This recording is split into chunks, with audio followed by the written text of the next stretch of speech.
Let me start with a little bit of rebuttal. I did this the last time in the Drakensberg as well. I think he shouted at me, but it's okay. Aaron, where is he? He ran away. It's not here. So there were some slightly negative comments made by him about the Democratic Alliance. And I do take exception to this, and I'll tell you why. There's one political party that has been fighting for the future of this country, for the history of our democratic history, as well as before that. There's no political party that has spent more money, more time, more effort, and more sacrifice ensuring that our constitutional democracy works. Stalwarts like Helen Zille and many others who have given up literally blood, sweat, and tears to make sure that we can sit in a venue like this today and debate and discuss the important things that will move our country forward. So I do take exception from someone from the outside coming to criticize my political party having no blood, sweat, or tears in the game.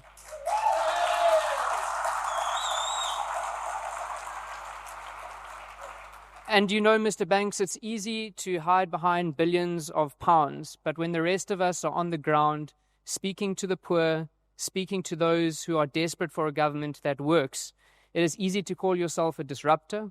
It is easy to call yourself radical. The true radicals, the true disruptors are those who are trying to break the disruptive nature of poverty and inequality in our country. In a place where that is so diverse, with such a deep history of division, those are the true people who are trying to build a country. So please do not lecture us on how to build our own country, rather focus on your own.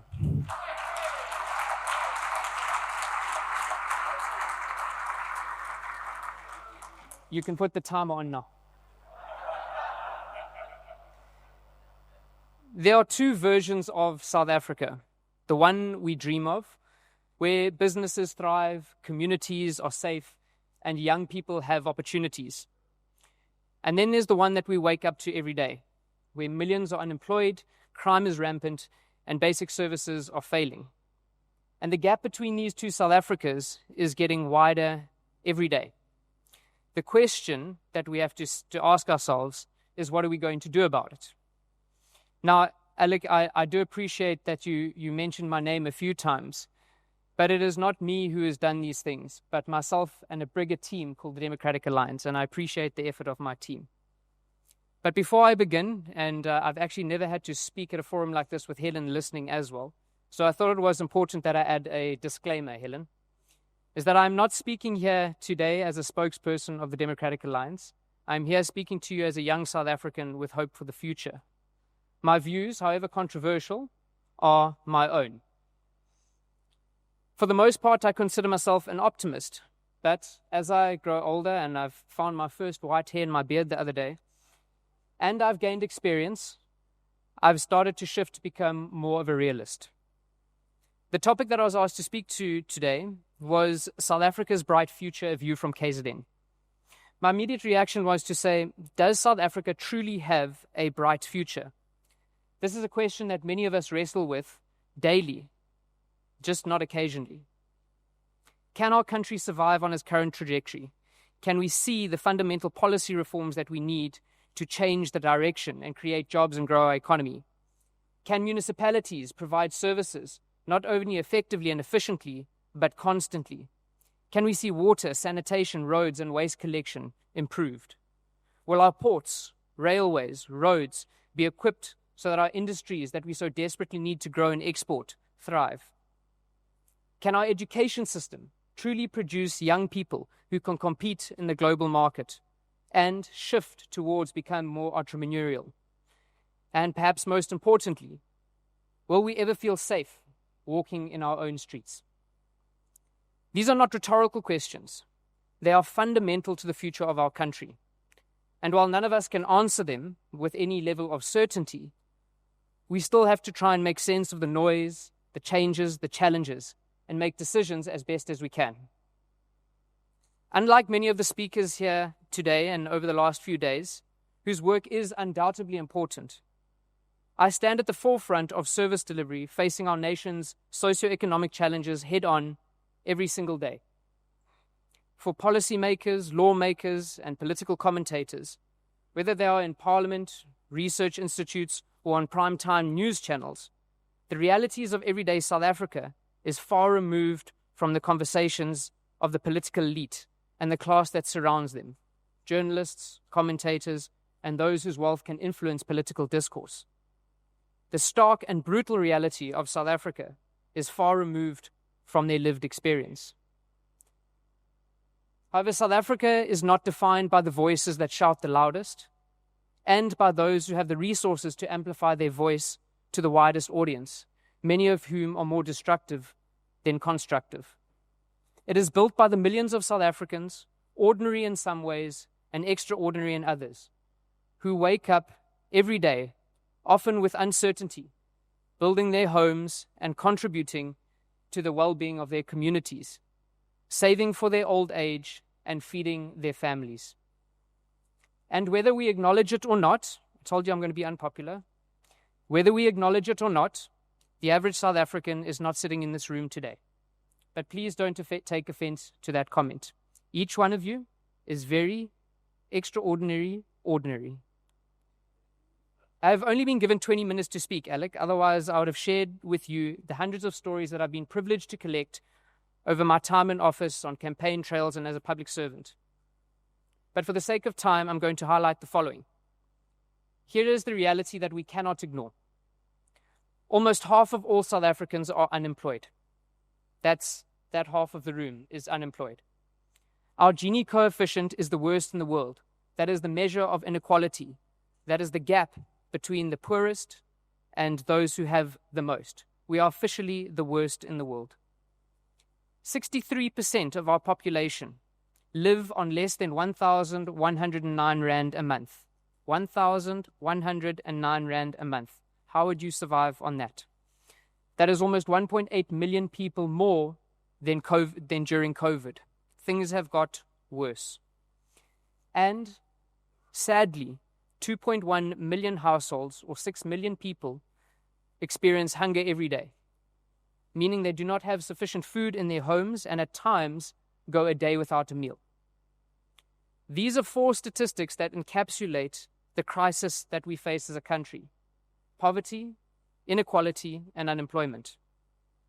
But Chris, you may say, we have heard this all before. Yes, you have. But repetition does not make it any less real. The fact that we have become desensitized to these figures is in itself part of the problem. So where does that leave us? Do we resign ourselves to a future dictated by these grim statistics, or do we refuse to accept them as the inevitable? The truth is that South Africa's future, our future, is unwritten. It is neither bright nor doomed. It is what we make of it. The people that I meet every day, small business owners struggling to stay afloat, young graduates desperate for opportunity, parents working multiple jobs to improve the lives of their children, they have not given up, and neither should the people sitting in this room. But change will not come from rhetoric. It will not come from wishful thinking or vague promises. It will come from practical, deliberate action. From demanding better governance, from holding leaders accountable, and for ensuring that competence, not connections, determines who gets to lead. Now, for those of you from the Western Cape, let me introduce you to a province called KwaZulu-Natal. In many ways, this province defines the complexities of South Africa. With 12.4 million people, it is the second most populous province and contributes around 16% to our national economy. It is home to Durban Container Port Terminal, which is the busiest in sub-Saharan Africa, and Richards Bay, which is one of the biggest bulk port terminals on the continent. It is a key player in agriculture, manufacturing, and chemicals. However, it has remained shackled by failing governance and infrastructure decline. But KZN is more than just numbers. It is a province of diverse heritage and deep political currents. isiZulu, isiXhosa, Afrikaner, English, Indian, and European influence have shaped the culture and the history of our province. Unlike Gauteng and the Western Cape, KZN is overwhelmingly rural, where millions of people live in traditional homesteads, fetching water from rivers or waiting for tankers days on end to deliver water, and rely on subsistence farming to put food on the table. In this province, the Zulu monarchy remains a powerful force, with Isilo Samabandla, His Majesty King Misuzulu kaZwelithini, and traditional leaders playing a very important role in governments in our province. It is also a violent province, where since 2011, 59 councillors have been murdered. These are not housebreakings that have gone wrong. These are assassinations, possibly one of the most dangerous professions to be in KwaZulu-Natal. But it has always been a volatile province, and it has shifted hands at least 3 times since democracy is born. Once an ANC stronghold, and is the birthplace of the IFP, it has now become the home of Jacob Zuma's Umkhonto weSizwe Party, or the MKP, which stormed onto the scene in 2024 and secured 45.3% of the vote in its first election, decimating the ANC from 54% to 17%. But while the MKP shook the national election, its by-election results tell a different story. Unlike Zuma's national prominence and appeal, local elections require candidates and strong ground structures, something the ANC, IFP, and DA have, and the MKP does not. Frequent leadership changes, disorganized structures, and incoherency strangle the MK party and suggest that its long-term dominance is far from certain. Meanwhile, the ANC has collapsed in KwaZulu-Natal. With its worst leadership ever, the loss of patronage networks, and the failure to mobilize, the ANC is now a 17% party in KwaZulu-Natal, worse than what they are here in the Western Cape, where they sit at 19%. And for those of you who know the history of the ANC in this province, they've got worse and worse and worse. The IFP, despite its legacy, has proven only marginally better than the ANC in government. Many of its municipalities remain plagued by corruption, patronage, and weak service delivery. With Mangosuthu Buthelez's passing, a power struggle is brewing, particularly given the IFP's proximity to the monarchy. Against this backdrop, we have the DA, which has held its ground in the Zulu Kingdom. In fact, there are more black South Africans who vote for the DA in KwaZulu-Natal than vote for the EFF. Julius Malema can take that one and put it. The DA support is strongest along the N2 and N3 corridors, the former urban areas, and its consistent good governance where we do govern have earned us a position in the government of provincial unity with a critical treasury position and infrastructure and public works position. KZN has everything that it needs to become an economic powerhouse of this country. Major trade routes, significant ports, rich resources, yet it remains held back mainly by collapsing municipalities unable to provide roads, water, and electricity that are so vital for growth. The biggest culprit? Corruption, cadre deployment, and bad governance, words that we've become accustomed to. So no matter how hopeful we are, without significant change to how municipalities are governed in our province, we will continue to see KZN underperform, with activity being increasingly concentrated in a few nodes. But despite all these problems that I've mentioned, we do see remarkable investment and development potential. Clear signs that some people do believe in KwaZulu-Natal's future. 28.4 billion rand into the N2, N3 corridor upgrades, which will boost transport and logistics. The international market, investing 2 billion rand in new Club Med on the north coast. A 30 billion rand new city which is taking shape, called West Town on the outskirts of Durban. SAPI has committed 10.8 billion rand to expanding its operations, showing that KZN will continue to be an important player in forestry and paper. The Port of Durban, Transnet, has recently taken delivery of a number of pieces of equipment to boost inefficiencies, and a number of wharfs are being expanded to make sure that they boost capacity and efficiency there. King Shaka International Airport, built for the 2010 World Cup, continues to increase global connectivity, with direct flights from Qatar, Emirates, and Turkish Airlines now featuring daily. Water security, a fundamental pillar of economic growth, is also receiving attention.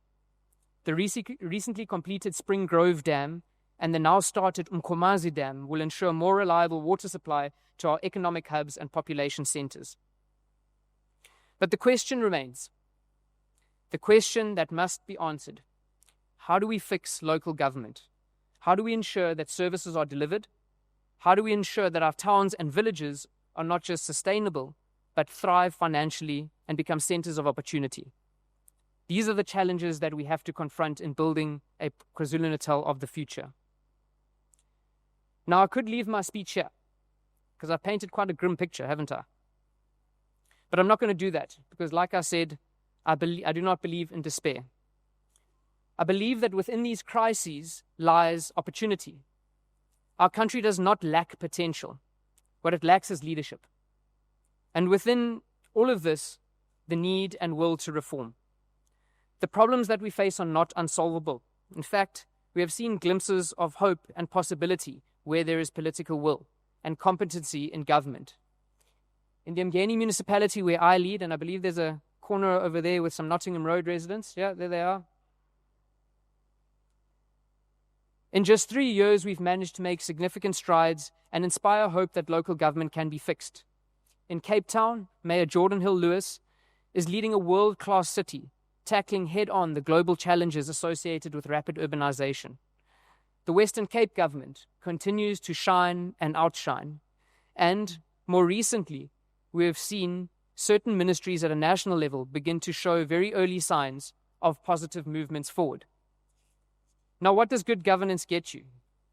So in the uMngeni municipality, as a very, very small example, we are now a debt-free municipality. We do not have any loans, owe money to no one.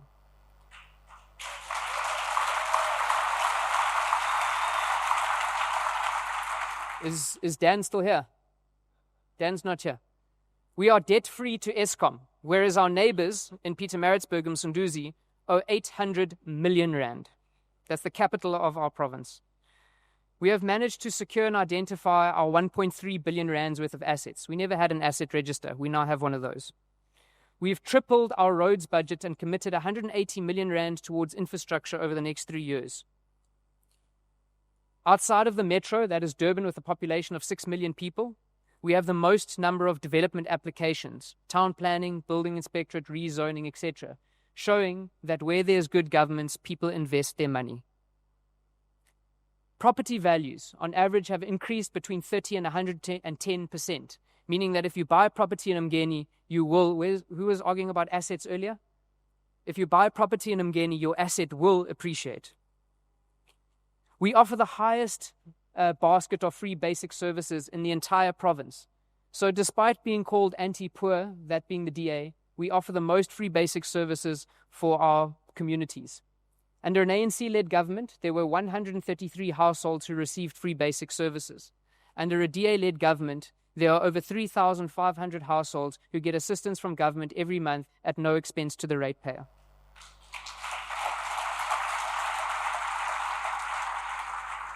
And we have seen people returning to visit us. In 2021, when I took government, there was an average of 1,500 tourists visiting our iconic Howick Falls. This December, we saw 9,500 tourists visit that site, with 2,500 of being from foreign shores. So we are encouraging people to come and visit. So South Africa's future does not have to be written by crises. It just requires a radical shift in the way things are done today. It means prioritizing infrastructure, cutting through the red tape to make business growth easy, strengthening our institutions of accountability, and electing leaders who will put service before self-interest. I want to close off with a significant moment for me from this past weekend. It was a typical, beautiful summer's afternoon in the KwaZulu-Natal Midlands. Warm, sunny, tranquil. As I teed up my ball, yes, Helen, I do take breaks sometimes. As I teed up my ball, preparing for what was certainly going to be the most spectacular shot of my golfing history, perhaps 250 meters if I'm being modest, I heard a sound. It was familiar, but for a moment I couldn't quite place it.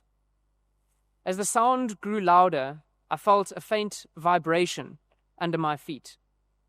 Both of these sensations were stirring distant memories from about a decade or more ago.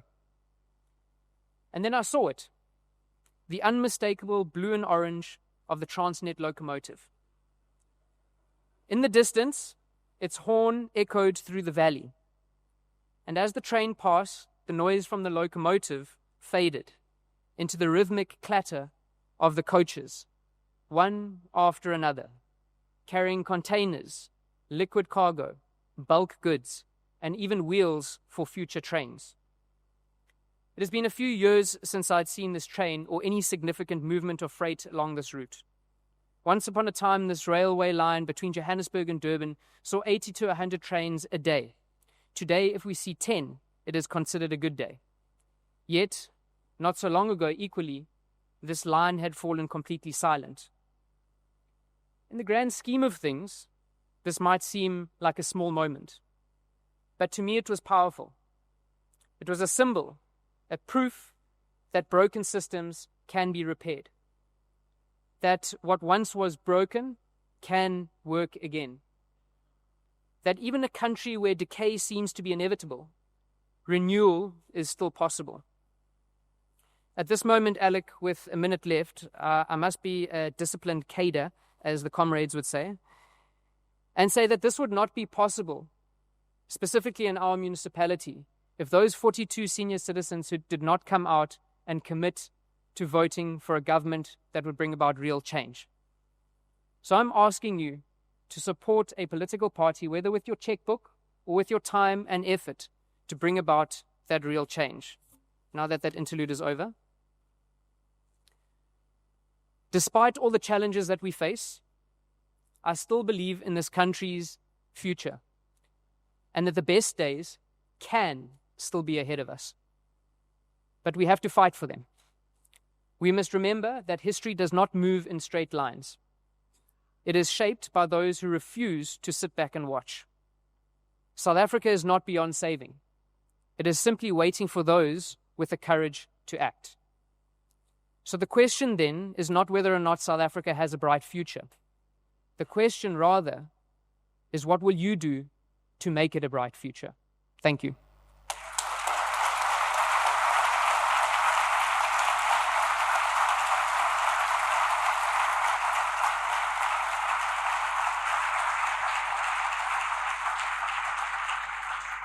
Thank you, Chris. You certainly did not disappoint, as anticipated. Something that I'd like to start with is this theme of courage that's gone through as a thread through pretty much the whole conference so far. And you mentioned 59 councillors had been murdered, including someone very close to you. What's happened there? Have the perpetrators been arrested? So, Nhlalayenza's case, Nhlalayenza was one of my best friends and my chief whip who was murdered not so long ago for doing what, can you hear me at the back? For doing what he was elected to do. And if it wasn't for the work of the Democratic Alliance and gratefully the work of AfriForum, who have assisted with this, there would have been no progress made. It does not make sense to have a task team for political killings that reports directly to a politician. So in the case of political killings, the task team, the police, report directly to the president, who himself is a politician. So it does not make sense that if you're trying to solve, and many of these cases go unsolved, it does not make sense to have a politician in charge of political killings. It's just, there's conflict of interest there. But 2 people have been arrested, and I was contacted by the prosecuting team this week. A third arrest is imminent. We have all the information of who killed Nhlalayenza, but the police refuse to meet with, our lawyer is Harry Null. The police refuse to meet with him to get this information to be able to take it forward. No. The police refused to meet with Harry Null to get the evidence. What is it telling you? It's a General Khumalo, who sits at a national level, refuses to meet with the legal team was assigned by the DA and with the assistance of AfriForum. They refused to meet with him to collect evidence. In fact, the police have not met with the family of the deceased since they took a statement from her, because we said to her on advice, do not meet with the police without lawyers, the lawyers being the team that we've assigned. So the police have not met with the family for over 2 years, but yet they claim that they are making progress. And he was a councillor. He was a councillor. The first political party that he ever joined was the Democratic Alliance from many years ago, when it was unpopular for black people to do so. Fought and grew the DA in the Mpofana area, that's Mooi River. Became a councillor and my chief whip in the uMngeni municipality, and was fighting against an Induna. His name is Mr. Buthelezi. I don't mince my words. Mr. Buthelezi, who is currently on the run from the police, who was selling government land illegally, stole Eskom transformers, lied to people that he would install electricity for them, and when Nhlalayenza brought this to my attention, they killed him. There's so many unsung heroes. Listening a little earlier to Dan Morikani reminded me of the chief coal engineer at Eskom, who also he died because he did his job. I had a guy who worked with me at the SABC called Calvin Tsango, who died because he was doing his job during the elections in 94. I hope one day there's some statues raised to these incredible souls who have gone way beyond the call of duty, because most citizens don't think in the way that true public servants do, that you are serving. And I think that came through very strongly in our talk. But something I'd love you to share with us is you were the candidate for Premier for KZN. There is a government of national unity. You are one of the stars in the party. There's a place for you, I'm sure. Maybe not sure, but in government, there's certainly a place for you in KZN. Why go back to Howick? There's a few reasons, Alec, but I think the most compelling one for me is, and I'll probably get in trouble for saying this, but it's okay. National and provincial government for me are a waste. The place where people's lives are changed is at local government. That is, many people don't know who their minister or their MEC is. When there's problems, they don't phone them up. They message their local councillor. They try to get hold of their mayor. Whether it's, I'm supposed to be solving SANDF problems. The post office now reports to me, SASA. All these things that are national government competencies. People come to us to look for assistance. So for me, I started doing this because I wanted to make a difference in people's lives, and the biggest difference in people's lives you can make is at local government. So that is the biggest reason. And obviously, to be part of a government of provincial unity, where you have 14% of the vote and you're reliant on others to help you make decisions, when you have the power to effect real change, you have to weigh that up against each other. So I decided to finish my 5-year term, like I'd promised the people of my municipality, and to effect real change as opposed to negotiate change. I'm a very impatient person, so it was probably for the better. You said 42? Was it 42 difference in your votes? 42 votes. 42 votes was the difference between an ANC government for 5 years and a DA government for 5 years. So every vote counts. Every vote counts. And many of those who voted for you were from the Ambers. And the Ambers is known to not have an infant or a primary school. You're allowed to say that. Chris, what about the next local election? Do you have any polling? Do you have any understanding? Do you have any thought? Because if you've worked so damn hard for 5 years and the elections come along next year and you lose, the DA loses the municipality, I'm sure it would make even an optimist like you despondent. What is it looking like? So yes, we did actually recently. We did some polling to see where we were post the 2024 national elections, and things are looking good. Why I say that is the old rhetoric that our opponents used to go out there and spread.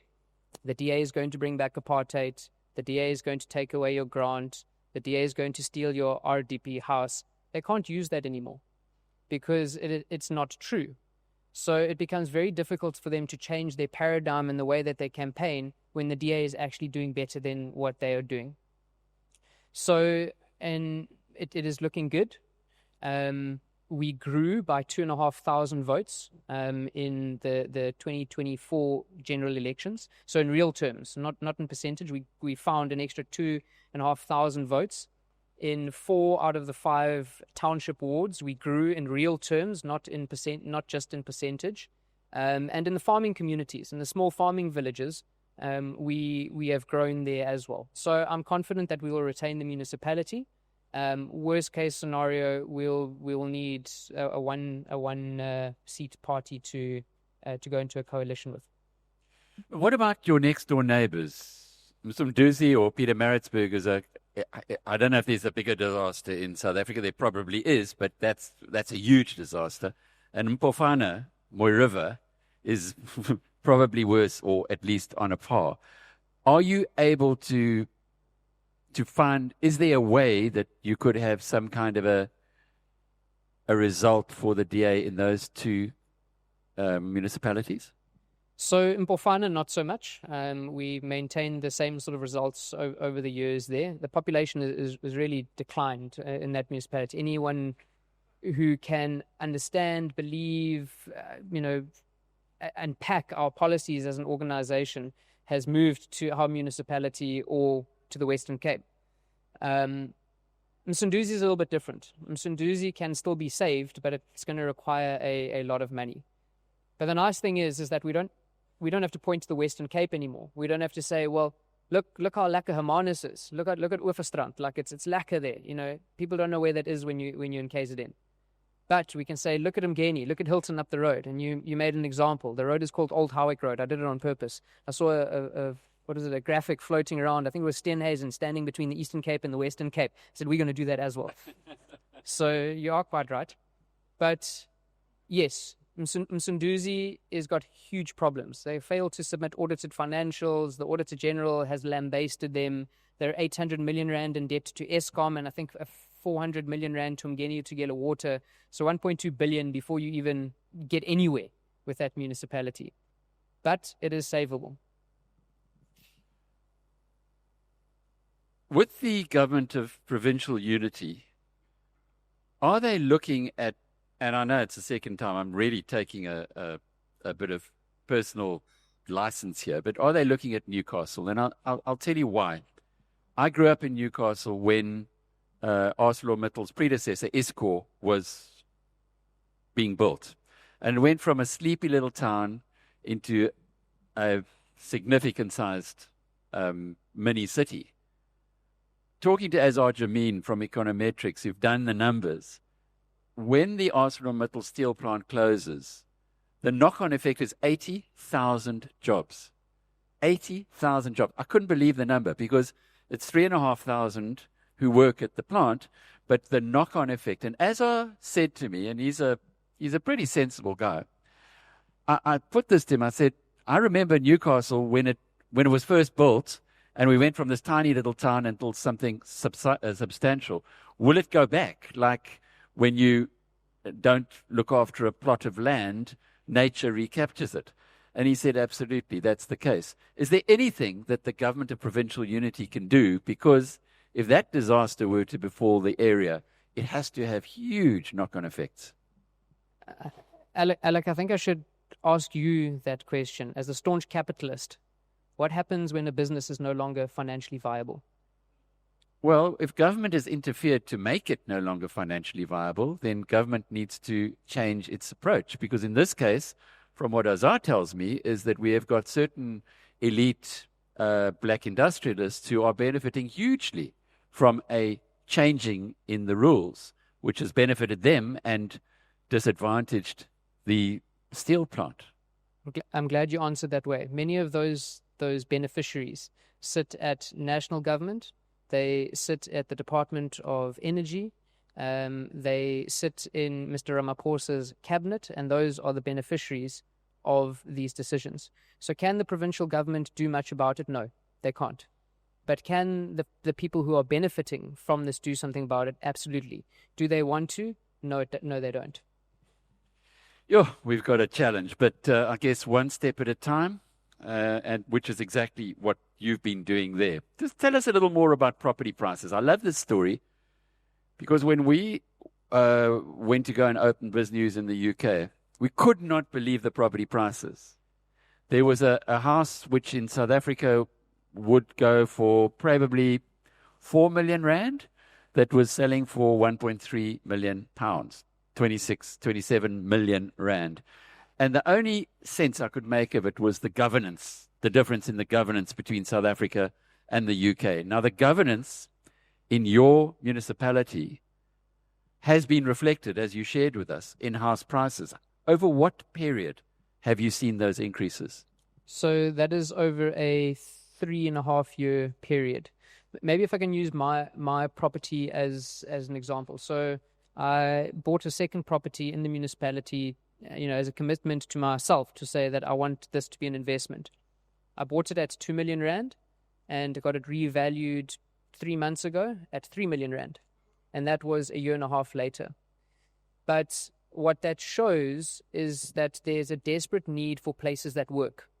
And it comes down to the market. If there are fewer and fewer places that work, the prices of those places that do work get higher and higher. And that's why the city of Cape Town currently has a problem with property prices, because many people around the country are going there because it works.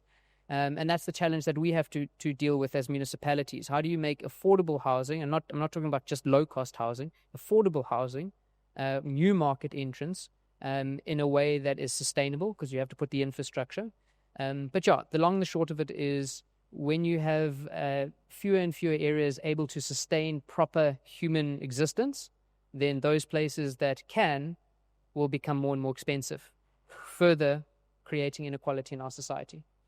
I suppose we're sitting in the epicenter of that argument with Dr. Rabi and the work that she's done here. Hermanus's house prices are probably on a par with the increase that you're seeing in Howick as well. Let's go to some questions now, Chris. Derek Martin says, how about free transport for pensioners to uMngeni on election day 2026? We already do that. What else? It comes with those annoying phone calls that Helen was talking about. Why do you have those annoying phone calls? I mean, what's the purpose of it? Well, if we didn't phone, Helen's getting excited here. Well, if we didn't phone you 14 times, then we might not have got those 42 people out to vote. If we didn't phone you 14 times, we might not have 89 seats in Parliament. We might have 50 seats in Parliament, giving others an opportunity to be leading parties there. So at the end of the day, it's not because we want to annoy you. It's because the culture of voting in South Africa has slowly declined, where we have to annoy you to go and vote. In other countries, people want to go and vote because they want to exercise their power to choose their government. We're just giving you a gentle reminder to say, go and choose your government of the day. Not so gentle. George Mayring says, question for Mr. Pappas. Moletsi Mbeki challenged the DA to appeal to ex-ANC voters. It seems that you have the answer, but how can you assist the national DA team with the message? A lot of people, thanks for the question, a lot of people say that. They say, well, go appeal to ex-ANC voters. I think the important thing is to appeal to voters who align with your vision, who align with your policies, who align with your principles. It is really easy for a political party like the ACDP or the PA or any of these pop-up parties that come along every election to get up and stand on one point and be extremely populist on that and then fade away at the end of an election. The DA is consistent in what we stand for. And we're not going to win the votes of 60 million South Africans. What we want to do is change the mindset of more and more South Africans towards every election so that they see the DA vision and believe in it. Because what we don't want to do is destroy ourselves from the inside out, which very nearly happened a couple of years ago. So do we want more ANC voters to come and vote for us? Yes. But we want the ANC voters who believe in our vision, who are not going to try and force us to be a different version of the ANC or a different version of the MK or a different version of the EFF.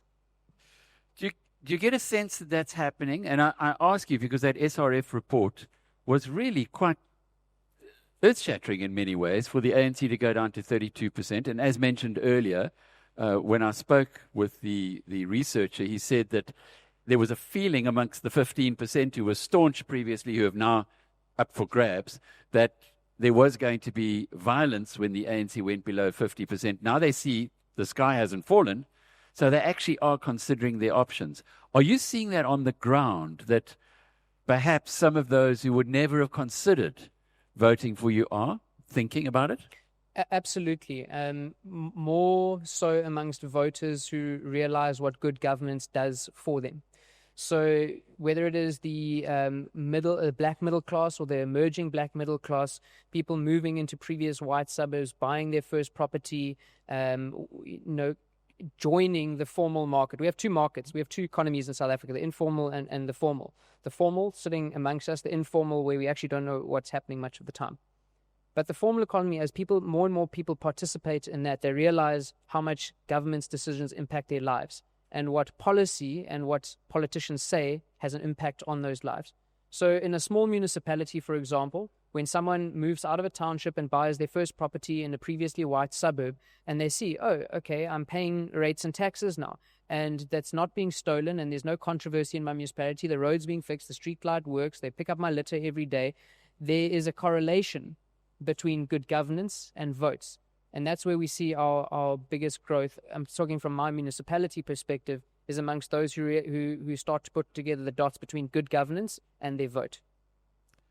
Sizwe Mdluli says, great speech, Chris. Your love and passion for making a great place is astonishing to witness. Clap, clap, clap.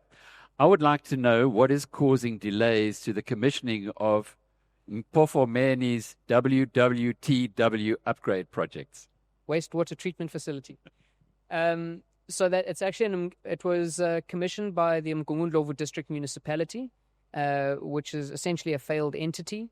They then, after failing to implement it, handed it over to the uMngeni Tugela Water, and the commissioning is set for, I think, April, May, June this year. So it's a 2.5-year delay. It's not run by my municipality, but it is set to be commissioned in the next 2.5 months. They're busy testing it at the moment, getting the bacteria right in the systems. Lisa Shirt says, I see your Facebook posts and the extraordinary number of comments that follow. Do you believe that you're a popular mayor for all of the people in uMngeni? I am a mayor for all the people of uMngeni. Whether I'm popular or not, you can ask different people. I know the people in Nottingham Road are upset with me about their rates at the moment. Sometimes the people in Bokomeni are unhappy because of electricity disconnection. So just depending on the flavor of the day, I'm popular and unpopular depending where you go. But I guess that's the nature of public service. Derek Martin wants to know what will happen to the ANC and MK in the KZN local government elections in 2026. So, yeah, interesting questions. The MK doesn't really have structures on the ground. They have a lot of people who claim to be leaders, a lot of people who claim to have influence in the communities, many of them disgruntled ANC members. Either they weren't able to grow in the organization, or because of the type of patronage that exists with that party that blocks people from growing, they've now joined the MK party. So it's hard to say, but one thing I do know is that the local government elections in KZN in 2026-7 are going to be brutal. Many of the people who stand in councillors, there's thousands of people in the province, don't have any other source of income. It's become a job and a source of income as opposed to a calling and a service. And with more competition and fewer resources, people get more desperate to retain their positions. And the biggest competition is not the IFP and the ANC, or the IFP and the MK. It's the ANC and the MK, because they're eating each other's votes. So, yeah, I can't answer the question directly, but there's going to be huge competition between the MK and the ANC to a point where we do need to keep a close eye on the security of those people, not of the province, not of instability and riots, but of those particular individuals who are putting their names up to stand for candidates in those parties. Alban Atkinson says, in the We Buy Cars session, Van der Walt said that the regulations in the Western Cape are so intense that it has taken them over 12 months to get approval to build a new car warehouse. In our business, we have waited 6 months for permission to occupy more space in the building we rent. Is the DA not regulating too much? No, I think we are quite clear on what we stand for in terms of the removal of red tape. That is one of the things we have to do as a country, from national to local, to be able to make things, to grow the economy.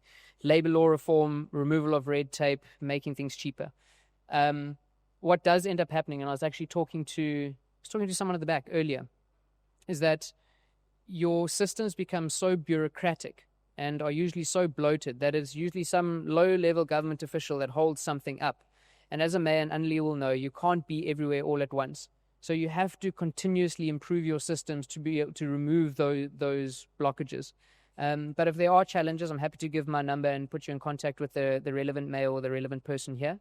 But yes, there are those challenges, the systematic challenges that have persisted for a long time in government and are really, really difficult to break. One, because public servants don't change, municipal officials, government officials don't change easily. But secondly, our systems are outdated generally. Many of these things could be done online, faster, quicker, more efficiently and effectively. Jenny J says, congrats on all you've achieved in uMngeni. How important has your ability to speak Zulu been in the success? I would be lying if I said it's not important. I think the importance of it is being able to listen empathetically, and to be able to respond without a barrier to trust, and by that I mean a translator. So I think it has helped me tremendously. By virtue of the fact that my skin is white, there is already a trust barrier between myself and someone who is not white. But language helps to break that trust barrier. How many other DA young wolves speak more than just the white languages? There are many. There are many. There are. Who was I chatting to the other day? The mayor of Midvaal. I'm not sure if is 40 considered young. I don't want to get in trouble. Is 40 is young. Okay, 40 is young. In this community, yeah. Okay, so the mayor of Midvaal speaks 4 or 5 different languages: Sotho, Afrikaans, English, a bit of Zulu, and so there's a number of people who do speak multiple languages. I mean, and also it works both ways, right? So we say, wow, look, there's a white guy who can speak Zulu, but also there are black members of the DA who speak English and Afrikaans, and that is equally breaking down the barriers that we have in our country around trust. Applauded from Zippo Buthelezi, who's from Shark Country. He says, excellent speech from Chris, skin in the game, and uMngeni is ripping dividends left, right, and center. And Ryan the Lion says, Chris, what's your view on eThekwini rates on unoccupied land, which is in the region of 9 times what rates are in the Overberg municipality, i.e. here? So generally as a city, eThekwini is way overpriced. Their rates are the highest in any of the metros in the country. I understand the concept of adding additional rates to vacant properties to try and get them developed, specifically in areas where there is a shortage of land. But eThekwini takes that to the next level and is fleecing residents on many things: water, electricity, and rates. And I know that the communities in those areas are constantly taking that city to court. And are very, very well organized in fighting so. So I don't think it's fair, but I do understand the concept of trying to force development in highly densified areas. This is quite an appropriate question to end off with because of the experiences we've had here. It comes from Simon Ellis. He says, Chris, do you fear for your life given what happened, and what are you doing about it to stay safe? We need your leadership to continue to do all the amazing things that you're doing. I went to school with Simon, so you should have added that to the message. Thanks, Simon. I didn't know you cared about me so much. Yeah, no, I don't. If I'm cautious. I joke. I mean, I have a driver bodyguard. I would be naive not to have one in KZN out of all places. But I joke with them. I say, if I'm dead, I won't know. So it doesn't really matter. But yeah, I think just don't do stupid things. I've got to live my life at the end of the day, and I'm amongst the people that elected me and the people that I call my community. If someone is going to kill me or someone's going to hurt me, it's not going to be at Spa or at the municipality. It's going to be when I'm at the gate of my house or when they've carefully planned my route. So I think it's just about being aware of the circumstances that you live in, the circumstances that are operating within the province. But yeah, it's jokingly, but if I'm dead, I'm dead. I won't know. Well, Chris, it's nice to have you back again, and I'm sure we're going to have you back of course we're going to have you back in future, but I'd like to know, let's say 3 years' time. 3 years' time. The local election's done, DA's won again in uMngeni, things are looking better in the municipality, you're like a CEO who's now achieved the challenge. What's next? So are there any vacancies in any of the big corporations? I'm really good at stakeholder management, public relations, can be a political analyst. Don't say that in front of your boss. She was quizzing me earlier. No, I'm joking. No, Alec, I studied town and regional planning. I am committed to making South Africa a better place. Politics is obviously one way to do it. Governance is a different way. Inside government, NPOs are another way. And I think there's value in my skill set within the DA, in government, in an NPO that does the same thing, in civil society. I'm not leaving public service, but at some stage I will have to say I've done at that stage it'll be 15 years in politics, and start to think about the future. Well, may that date be postponed for a long time in the future, because you sometimes don't realize the example that you set is being watched by many, many people who you are unaware of. And more strength to you, more strength to uMngeni, and thank you for the work that you do. Chris Pappas. Thank you.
Right now, you can get the cheapest Forex rate around, right here, on Shift. Pay less for your dollars, pounds and euros here, and get to shop more here, and do more here, and enjoy more ooh la la here.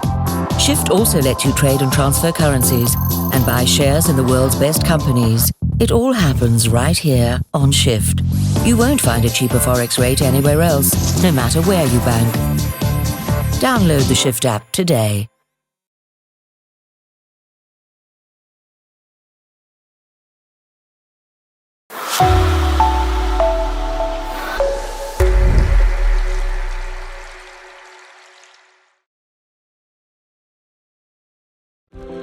In the world of business banking, projections, numbers, and your bottom line can often triumph over relationships. At Investec, we value both. That's why we understand that running a successful business takes endurance, drive, and partners who are willing to walk the journey with you. Make the move from business as usual to Investec Business Banking. Out of the ordinary. Downings is South Africa's leading marquee infrastructure company, proudly celebrating 25 years of excellence, renowned for creativity, innovation, and unmatched technical expertise. Our event marquees and semi-permanent structures elevate any project with style and sophistication. Whether it's a corporate event or a commercial project, we tailor every structure to meet your needs with world-class precision. Visit downings.co.za to consult with our expert team. Downings, your trusted marquee specialists nationwide.